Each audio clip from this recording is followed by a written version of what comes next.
താരസംഘടനയിൽ പിളർപ്പ് എന്ന വാദം തള്ളി അമ്മ താൽക്കാലിക ഭരണസമിതി. ട്രേഡ് യൂണിയൻ രൂപീകരിക്കാൻ അമ്മയിലെ അംഗങ്ങൾ ആരെയും സമീപിച്ചിട്ടില്ല എന്ന് കമ്മിറ്റി അംഗം വിനു മോഹൻ 24-നോട് പറഞ്ഞു.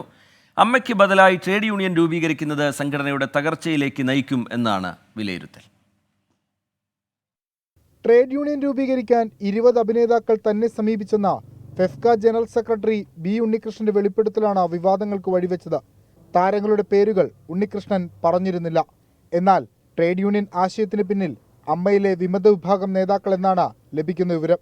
എന്നാൽ അമ്മയിൽ പിളർപ്പില്ലെന്നും ട്രേഡ് യൂണിയൻ രൂപീകരിക്കാൻ ഫെഫ്ക ജനറൽ സെക്രട്ടറിയെ സമീപിച്ചത് സംഘടനയ്ക്ക് പുറത്തുള്ള താരങ്ങളായിരിക്കാമെന്നും അമ്മ അഡോക് കമ്മിറ്റി അംഗം വിനു മോഹൻ 24-നോട് പറഞ്ഞു. ഈ തരത്തിൽ ഒരിക്കലും അങ്ങനെ ഒരു പിളർപ്പിലേക്കോ അല്ലെങ്കിൽ അമ്മയുടെ അംഗങ്ങൾ ആരും ഈ തരത്തിലൊരു മൂവ്മെൻറ്റിലേക്കും പോയിട്ടുള്ളതായിട്ട് എനിക്കറിവില്ല. നമുക്കങ്ങനെ ഒരു അറിവും കിട്ടിയിട്ടില്ല. കാരണം നമുക്ക് കൃത്യമായി എന്തഭിപ്രായം ഉണ്ടെങ്കിലും നമ്മുടെ അംഗങ്ങൾ മെയിൽ അയക്കുകയോ അല്ലെങ്കിൽ നമ്മുടെ ഓഫീസിൽ അറിയിക്കുകയോ ഒക്കെ ചെയ്യാറുണ്ട്, എന്തഭിപ്രായങ്ങളാണെങ്കിലും. എല്ലാ ട്രേഡ് യൂണിയൻ സംഘടനകളെയും തകർത്താണ് ഫെഫ്ക നിലനിൽക്കുന്നതെന്നും അതിൽ പ്രധാനി ബി ഉണ്ണികൃഷ്ണനാണെന്നും ആഷിഖ് അബു വിമർശിച്ചു.